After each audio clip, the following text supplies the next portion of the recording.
Hi. MBBS in Kyrgyzstan பத்தியான updation தான். ஒரு பேரண்ட் வந்து ஓஸ்ட் ஸ்டேட் யூனிவர்சிட்டியில ஒரு கன்சல்டன்ட் வாங்கியிருக்காரு, ஃபீஸ் வாங்கியிருக்காரு. அதுல இருந்த டவுட் என்கிட்ட கேட்டாரு. என்னன்னா 6th இயருக்கு வந்து டியூஷன் ஃபீ பே பண்ணணுமா? அப்படின்ற மாரி கேட்டிருந்தாரு. ஸோ கோர்ஸ் டியூரேஷன் பார்த்தீங்க அப்படின்னா, ஓஸ்ட்ல ஒன்லி இல்லைங்க. Any university in Kyrgyzstan it is only 5 years. So 5 இயர்ஸ்ன்னும் போது நம்ம 6 இயர்ஸ்க்கு டியூஷன் ஃபீ பே பண்ண வேண்டிய அவசியம் இல்லை. ஏன்னா கோர்ஸே நீங்க முடிச்சிருக்கீங்க 5 இயர்ஸ் முடிச்சிடுறீங்க. அந்த கன்சல்டன்ட் பார்த்தீங்கன்னா 6th இயருக்கும் உங்களுக்கு வந்து ஃபீஸ் அப்படியே போட்டிருந்தாரு. ஸோ இதில் தான் வந்து அந்த பேரண்ட் வந்து கன்ஃபியூஸ் ஆகிட்டாங்க. ஸோ எப்படி சார் 6 இயர்க்கு நம்ம பேமெண்ட் பண்ணணும் அப்படின்ற மாதிரி கேட்டிருந்தாங்க.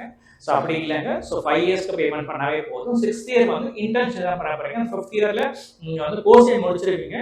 கோர்ஸ் முடிச்சதுக்கு அப்புறம் இன்டர்ன்ஷிப் பண்ண போறீங்க. ஸோ அதனால அது டியூஷன் ஃபீ உங்களுக்கு வராது. ஓகேங்களா? இந்த மாதிரி டவுட் இருந்துச்சுன்னா எனக்கு கால் பண்ணுங்க. அதே நேரத்தில் உங்களுக்கு அட்மிஷன் வேணும்னா, கிர்கிஸ்தான்ல அட்மிஷன் வேணும்னா எங்களை காண்டாக்ட் பண்ணுங்க. ஸ்பெசிஃபிக்கா ஓஸ்ட் நாங்கள் டைரக்ட் பார்ட்னர்ஸாக இருக்கோம். உங்களுக்கு அந்த அட்மிஷன்ஸ் வேணும்னாலும் எங்களை காண்டாக்ட் பண்ணுங்க. அது இல்லாமல் ஆல்மோஸ்ட் 4 கவர்மெண்ட் யூனிவர்சிட்டிஸ் பண்ணுறோம். தென் 6 பிரைவேட் யூனிவர்சிட்டிஸ் கூட நாங்கள் டைப் வச்சிருக்கோம். உங்களுக்கு அட்மிஷன்ஸ் தேவைப்பட்டுச்சுன்னா காண்டாக்ட் பண்ணுங்க.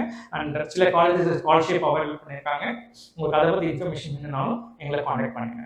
தேங்க்யூ. தேங்க்ஸ் ஃபார் வாட்சிங்.